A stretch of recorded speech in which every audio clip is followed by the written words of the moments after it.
जय हिंद स्टूडेंट्स। मैं प्रभाकर पांडे, स्वागत है आपका प्रभाकर इंस्टीट्यूट ऑफ केमिस्ट्री में। आज हम आप लोगों को primary suffix and secondary suffix के बारे में बताते हैं। आइए हम लोग सीखते हैं कि किसी भी कार्बनिक यौगिक में किस तरह से primary suffix and secondary suffix को यूज किया जाता है। आइए हम लोग सीखते हैं। देखिए, तो सबसे पहले हम लोग जानेंगे सफिक्स, है ना। क्या लिखे हम? सफिक्स। तो सफिक्स को जो है नाम में वर्ड रूट के बाद शामिल किया जाता है।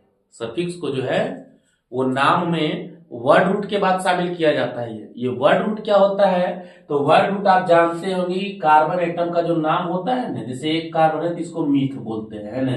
अगर 2 कार्बन है तो इसको ईथ बोलते हैं। अगर 3 कार्बन है तो इसको प्रोप बोलते हैं। अगर 4 कार्बन है तो इसको ब्यूट बोलते हैं। अगर 5 है तो पेंट बोलते हैं। इसी तरह के आगे 100 तक चलता है ये, है ना।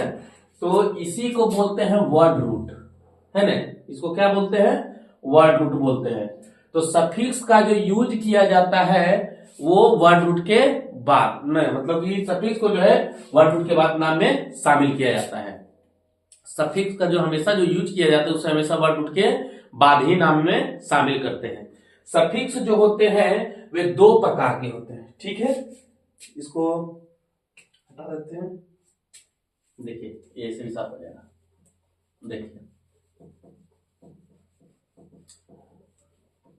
तो सबसे पहले जान गए कि सफिक्स होते हैं। तो सफिक्स को नाम में हमेशा किसके बाद शामिल किया जाता है? तो वर्ड रूट के बाद शामिल किया जाता है ना। वर्ड रूट क्या होता है ये समझ रहे होंगे कि जो कार्बन एटम का नाम होता है उसी को क्या बोलते हैं? वर्ड रूट बोलते हैं। तो सफिक्स जो होते हैं ये 2 प्रकार के होते हैं। सफिक्स जो होता है ये 2 प्रकार का होता है। पहला होता है प्राइमरी सफिक्स, प्राइमरी सफिक्स, और दूसरा होता है सेकेंडरी सफिक्स, ठीक है। सफिक्स जो होते हैं वो 2 प्रकार के होते हैं। एक होता है प्राइमरी सफिक्स और एक होता है सेकेंडरी सफिक्स। तो हमने तो सीधा कहा कि सफिक्स को ही वर्ड रूट के बाद शामिल किया जाता है।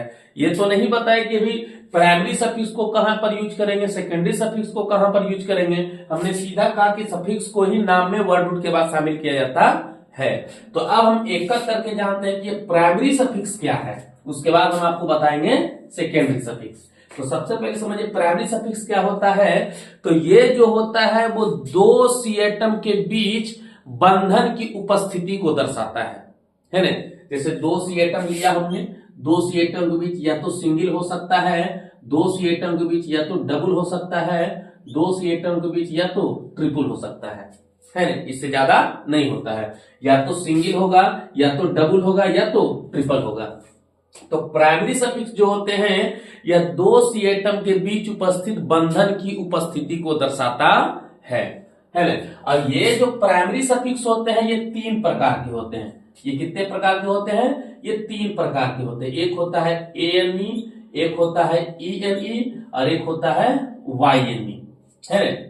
एक होता है ANE, एक होता है ENE, एक होता है YNE। तो पूछा जाए प्राइमरी सफिक्स कितने प्रकार के होते हैं, तो ये 3 प्रकार के होते हैं। ANE, ENE और YNE।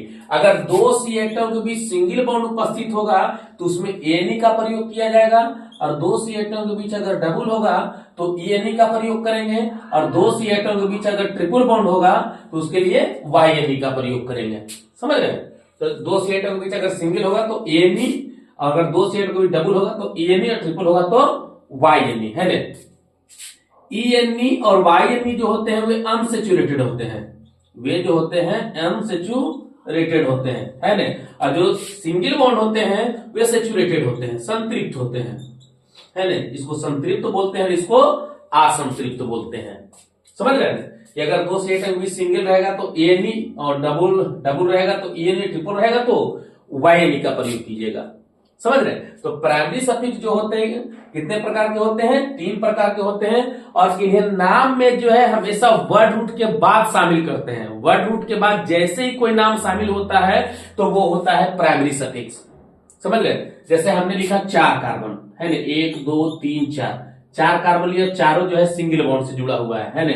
तो 4 कार्बन का नाम क्या लिखते हैं, ब्यूट लिखते हैं। और देख रहे हैं कि सब कौन बॉन्ड से जुड़ा हुआ है, तो सिंगल बॉन्ड से। तो यहाँ क्या लगा देंगे, ब्यूट के साथ एन है ना, वैलेंसी सबका पूरा कर देंगे और सबके साथ हाइड्रोजन को जोड़ देंगे, है ना। इस तरह से हो सकता है। तो 4 के देखिए वर्ड, ये तो हो गया वर्ड रूट। और वर्ड रूट के बाद किसका उपयोग करते हैं, प्राइमरी सफिक्स का। अगर डबल बॉन्ड होता तो ईएनई का प्रयोग करते हैं, ट्रिपल होता तो वाईएनई का प्रयोग करते हैं, है ना। एक पेपर ले लेते हैं।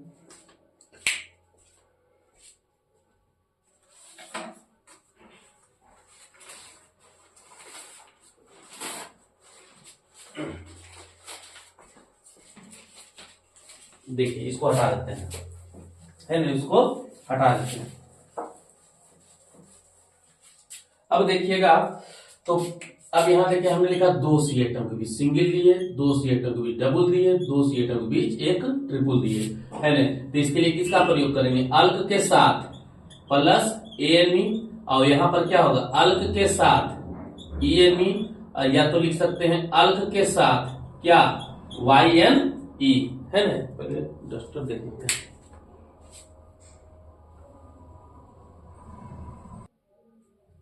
देखिए डस्टर आ गया, अब देखिए कोई दिक्कत नहीं। देखिए समझिए, तो अल्क का मतलब हो गया कि मतलब कार्बन एटम की संख्या जितना हो सकता है ना। और अल्क के साथ सिंगल बॉन्ड है तो एएनई, अल्क के साथ डबल बॉन्ड है तो एएनई, अल्क के साथ ट्रिपल है तो YNE। अब आप देखिएगा, अगर हम इस सब को जोड़ते हैं, इस सब को क्या जोड़ते थे, ये क्या हो जाएगा, अल्केन, ये क्या हो जाएगा, अल्कीन, और ये क्या हो जाएगा, अल्काइन। अब आप देखिएगा तो प्राइमरी सफिक्स का जो लास्ट अल्फाबेट है तीनों में देखिए ई है।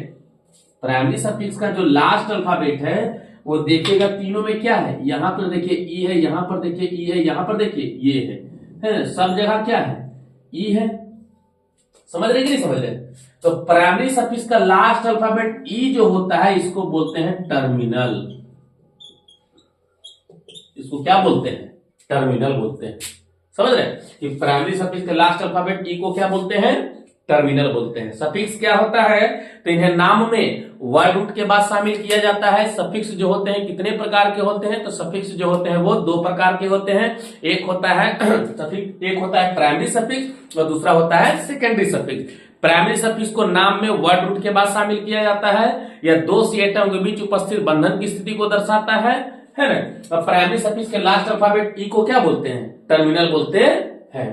तो प्राइमरी सफिक्स आपको क्लियर हो गया कि प्राइमरी सफिक्स जो है कहां पर यूज किया जाता है, प्राइमरी सफिक्स कितने प्रकार के होते हैं। अब देखिए हम चर्चा करते हैं, ये देखिए टर्मिनल, इसको टर्मिनल बोलते हैं। कहीं कहीं जब ऑर्गेनिक कंपाउंड का IUPAC नाम कीजिएगा तो वहां पर देखिए नियम होता है कि कहीं कहीं कहेगा टर्मिनल हटा दीजिए, कहीं कहीं रहेगा टर्मिनल लगा दीजिए। तो कहां पर टर्मिनल हटेगा, कहां पर टर्मिनल लगेगा, वो हम आपको सेकेंडरी सफिक्स में बताते हैं, है ना। तो देखिए इसको हटा देते हैं।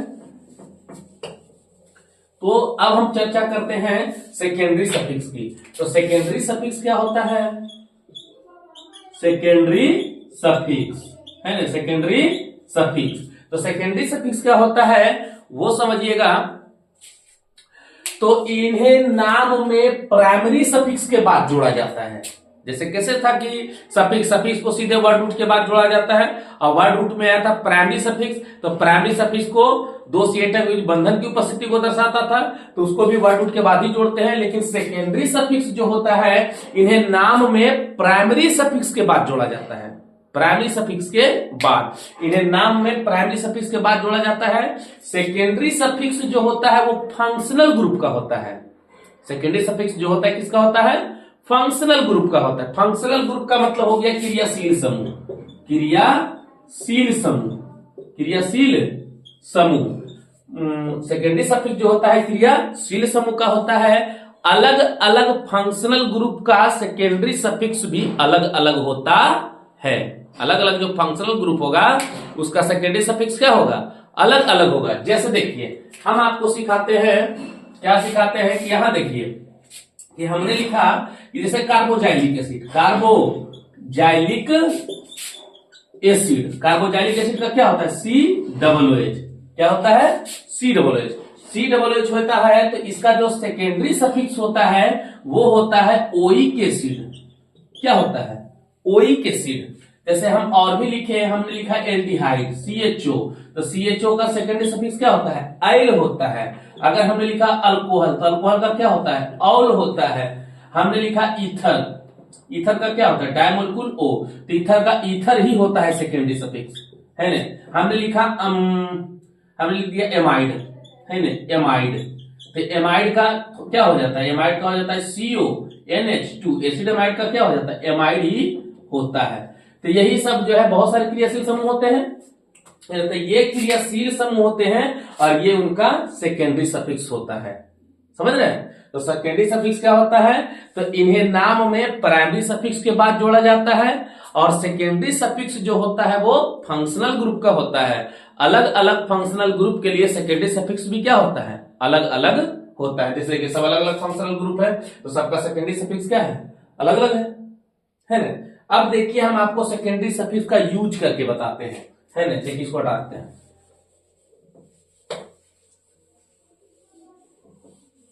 अब देखिए हमने एक सीधा सीधी सीखा, जैसे हमने लिख दिया CH3 CH2 CH2 COOH, है ना। हम यहां पर क्रियाशील समूह एक लगा दिए। अब हम इसका सेकेंडरी सफिक्स यूज करते हैं।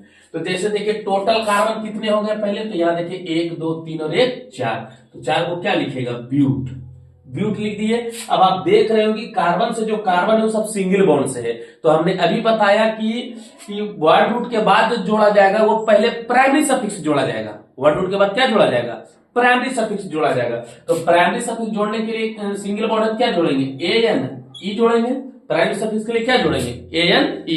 अब यहां पर देखते हैं क्रियाशील समूह क्या है, तो कार्बोजाइलिक एसिड है। और कार्बोजाइलिक एसिड जो है इसका सेकेंडरी सफिक्स क्या होता है? Oic acid. इसका क्या होता है? ओइक एसिड, ओइक एसिड होता है। तो यहां पर एक नियम है कि यदि किसी फंक्शनल ग्रुप का सेकेंडरी सफिक्स वोवेल से शुरू हो, देख रहे हैं इस कार्बोजाइलिक एसिड का जो सेकेंडरी सफिक्स है वो ओइक एसिड है, और ओइक एसिड जो प्रारंभ होता है वो किससे होता है? वोवेल से होता है। तो यहां पर एक नियम कहता है यदि किसी फंक्शनल ग्रुप का सेकेंडरी सफिक्स वोवेल से शुरू हो तो प्राइमरी सफिक्स के टर्मिनल को हटा देते हैं, है ना। अब प्राइमरी सफिक्स का टर्मिनल क्या है वो अभी बताया कि प्राइमरी सफिक्स के ई को क्या बोलते हैं? इसको टर्मिनल बोलते हैं, है ना। तो ई को यहां से क्या कर दीजिए? हटा दीजिए और क्या जोड़ दीजिए? Oic acid. क्या जोड़ दिया यहां पर? Oic acid. समझ, तो क्या हो गया ये? Butanoic acid. अब कितने पर कार्बोजाइलिक है? तो एक पर है, तो यहां एक भी लिख सकते हैं, एक लिख भी सकते हैं, एक नहीं भी लिख सकते हैं, कोई दिक्कत नहीं है। हम कोई और क्रियाशील समूह का प्रयोग करते हैं, जैसे हमने लिखा कि CH3 CH2 CH2 CH2 CHO, ठीक है। हमने लिखा एल्डिहाइड, तो एल्डिहाइड का क्या होता है? Secondary suffix. तो एल्डिहाइड का भी बताएं हम कि एल होता है, एल होता है। तो पहले गिनती कर लेते, गिनती में जिधर से क्रियाशील समूह निकट पड़ता है गिनती उस साइड से की जाती है। तो 1 2 3 4 5, 5 के लिए क्या लिखेंगे? हम पेंट लिख देंगे। और सब देख रहे हैं सिंगल बॉन्ड से, तो सिंगल बॉन्ड लगाने के लिए क्या करते हैं? ANE। अब यहां देखिए आइल है, अब वोवेल से शुरू हो रहा है, तो जब भी किसी क्रियाशील समूह का सेकेंडरी सफिक्स वोवेल से शुरू होगा तो प्राइमरी सफिक्स के टर्मिनल को क्या कर दीजिए? हटा दीजिए। तो यहां से इसको क्या कर दिए? हटा दिए, और आइल को क्या कर दिए? जोड़ दिए। तो यहां क्या हो गया? 1 पेंटेनल। क्या हो गया? 1 पेंटेनल। समझ रहे? इसी को है 1 पेंटेनल। जब एक क्रियाशील समूह रहेगा तब हटेगा, अगर एक जैसा क्रियाशील समूह एक से अधिक की संख्या में होगा तब टर्मिनल नहीं हटेगा। जैसे देखिए हम एग्जांपल देते हैं, इसको डालते हैं। जैसे हमने लिखा था कि हमेशा ये बिहार बोर्ड 12th क्लास में ये हमेशा दिया रहता है, ये एकदम BBI क्वेश्चन है ये, है ना, कि ये ऐसा दिया रहेगा और कहेगा इसका IUPAC नाम लिखे। तो यहां देखिए पहले गिनती कर लेंगे, 1 2 3 4, 4 कार्बन हो गए, तो 4 के लिए क्या लिखिएगा? ब्यूट। अब ब्यूट के साथ देखना सब सिंगल बॉन्ड है तो क्या लिखेंगे ANE। और नियम कार्बोजाइलिक एसिड है तो कार्बोजाइलिक एसिड है तो इसका सेकेंडरी सफिक्स ओइक एसिड होता है। तो ओइक एसिड वोवेल से शुरू होता है तो वोवेल से शुरू होने पर टर्मिनल क्या करना चाहिए, हटाना चाहिए। लेकिन ये हटेगा तब जब कार्बोजाइलिक की संख्या एक रहेगी। यहाँ पर कार्बोजाइलिक की संख्या कितनी है, 2 है, तो यहाँ पर टर्मिनल नहीं हटेगा। तो यहाँ पर देखिए क्या ब्यूटेन 1,4, एक कार्बोजाइलिक एसिड 1 पर है, दूसरा कार्बोजाइलिक एसिड 4 पर है। तो 1,4 अब 2 के लिए किसका प्रयोग करते हैं, डाई, स्मॉल लेटर से लिखते हैं डाई, यहाँ ओइक एसिड है ना। या फिर इसी को चेंज कर दीजिए, क्या चेंज कर सकते हैं, 1,4 ब्यूटेन डाई ओइक एसिड। समझ रहे हैं, इस तरह से नियम होता है। क्लियर, समझ रहे होंगे। एक और देख लीजिए, हम अल्कोहल पर आपको बता देते हैं, है ना। एक जो हम बता देते हैं आपको वो अल्कोहल पर, जैसे हमने लिखा CH3 CH2OH CH2 CH3, ठीक है। यहाँ क्रियाशील समूह में क्या है, अल्कोहल है, क्या है यहाँ अल्कोहल है। गिनती कर लीजिए, तो जिधर से क्रियाशील समूह निकट पड़ेगा गिनती उस साइड से कर दीजिए।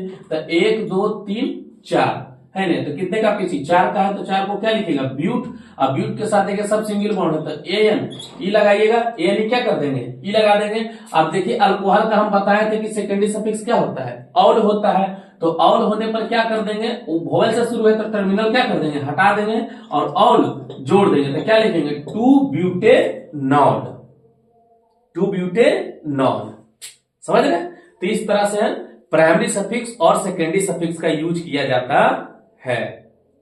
एक बच जाता है आपको प्रीफिक्स, तो प्रीफिक्स की भी चर्चा कर लेते हैं। तो प्रीफिक्स को समझिए, परफिक्स, ये परफिक्स क्या होता है, तो जब किसी ऑर्गेनिक कंपाउंड में एक से अधिक अलग अलग क्रियाशील समूह उपस्थित हो, मतलब एक ही ऑर्गेनिक कंपाउंड हो, उसमें कार्बोजाइलिक एसिड भी हो और अल्कोहल भी हो, माने डिफरेंस हो, माने एक ही माने वैसा ऑर्गेनिक कंपाउंड जिसमें विभिन्न प्रकार के क्रियाशील समूह उपस्थित हो और जिसमें जो सीनियर होगा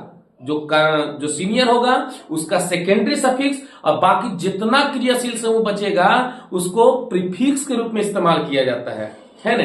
जो जितना शेष बचेगा, जैसे सबसे सीनियर जो है वो कार्बोजाइलिक है, कार्बोजाइलिक से ज्यादा सीनियर कोई नहीं है। जब हम आपको नोमेनक्लेचर चैप्टर पढ़ाएंगे तो वहां पर देखिएगा, हम आपको सबको पार्ट बाय पार्ट बता देंगे कि कौन सबसे ज्यादा सीनियर है, उसके बाद कौन है, उसके बाद कौन है। लेकिन यहां पर सिर्फ समझिए कि कार्बोजाइलिक एसिड सबसे सीनियर है और सबसे जूनियर जो है वो अल्काइल है, सबसे जूनियर अल्काइल है।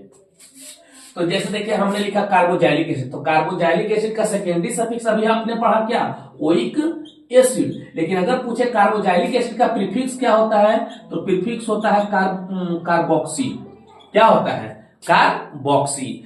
अगर ये एक हुआ, अगर हमने लिखा अल्कोहल वाला, अल्कोहल का सेकेंडरी सफिक्स क्या बताए थे, ऑल होता है। लेकिन अगर प्रीफिक्स पूछे तो ये होता है हाइड्रोक्सी, है ना, ये क्या होता है, हाइड्रोक्सी। अगर हमने लिखा एल्डिहाइड, क्या लिखा, एल्डिहाइड, तो एल्डिहाइड का हम अभी पता है सेकेंडरी सफिक्स क्या होता है, एल होता है, लेकिन प्रीफिक्स होता है एल्डो। अगर हमने चौथा नंबर में लिख दिया कीटोन, क्या लिखे, कीटोन, तो कीटोन का होता है सेकेंडरी सफिक्स ओन, लेकिन इसका प्रीफिक्स कहे तो ऑक्सो या कीटो, समझ रहे हैं, ऑक्सो या कीटो होता है। तो आप देखिए हम इसको प्रीफिक्स के रूप में इस्तेमाल करके दिखाते हैं, ठीक है। जैसे देखिए एक ही क्रियाशील समूह में एक से अधिक फंक्शनल ग्रुप उपस्थित हो, जैसे हमने लिखा कि CH3 CHOH CH2 COOH, है ना। तो अभी पता है कि जब किसी ऑर्गेनिक कंपाउंड में एक से अधिक क्रियाशील समूह उपस्थित हो तो एक से अधिक है और डिफरेंस होना चाहिए। यहां देखिए कार्बोजाइलिक है, यहां देखिए क्या है, अल्कोहल है। तो गिनती जो होगा वो सीनियर की तरफ से शुरू होगी और गिनती नेक्स्ट जूनियर की तरफ जाएगी। तो यहां देखिए हमने लिखा 1 2 3 और 1 4। तो जो सीनियर होता है उसका सेकेंडरी सफिक्स लेना है और जो जूनियर होगा उसको प्रीफिक्स के रूप में लेना है। तो हमको पता चल रहा है कि अभी बताएं कि सबसे सीनियर कौन होता है, कार्बोजाइलिक एसिड, और जो जूनियर होता है वो प्रीफिक्स के रूप में लेना है। अब प्रीफिक्स को जो होता है वर्ड रूट के पहले लिखा जाता है। अभी तक आप जितना भी पढ़े प्राइमरी सफिक्स, सेकेंडरी सफिक्स, उसका नाम जो है हमेशा वर्ड रूट के बाद लिखते थे, लेकिन जो प्रीफिक्स होता है उसको वर्ड रूट के पहले लिखा जाता है। तो कै पर जूनियर ये हो गया, तो कितने पर है, तीसरा पर है, तो 3, और इसका प्रीफिक्स क्या होता है, हाइड्रोक्सी, 3 हाइड्रोक्सी। कितने कार्बन, 4, तो 4 को क्या लिखेगा, ब्यूट, और सिंगल बॉन्ड से है तो सिंगल बॉन्ड के लिए क्या लिखेंगे, एनी। और कार्बोजाइलिक का क्या होता है, ओइक एसिड, तो ओइक वोवेल से शुरू है तो टर्मिनल क्या हो जाएगा, हट जाएगा, और ओइक जुट जाएगा, ओइक एसिड, समझ रहे हैं। या फिर 1 ब्यूटेनोइक एसिड भी लिख सकते हैं, 1 नहीं भी लिख सकते हैं, कोई दिक्कत नहीं है। तो इस तरह से देखिए आज हमने आप लोगों को suffix, primary suffix, secondary suffix और परफिक्स के बारे में सिखाए, है ना। अगर ये वीडियो आपको अच्छा लगा हो तो वीडियो को लाइक करें, शेयर करें और इस चैनल को सब्सक्राइब करें। जय हिंद, जय भारत।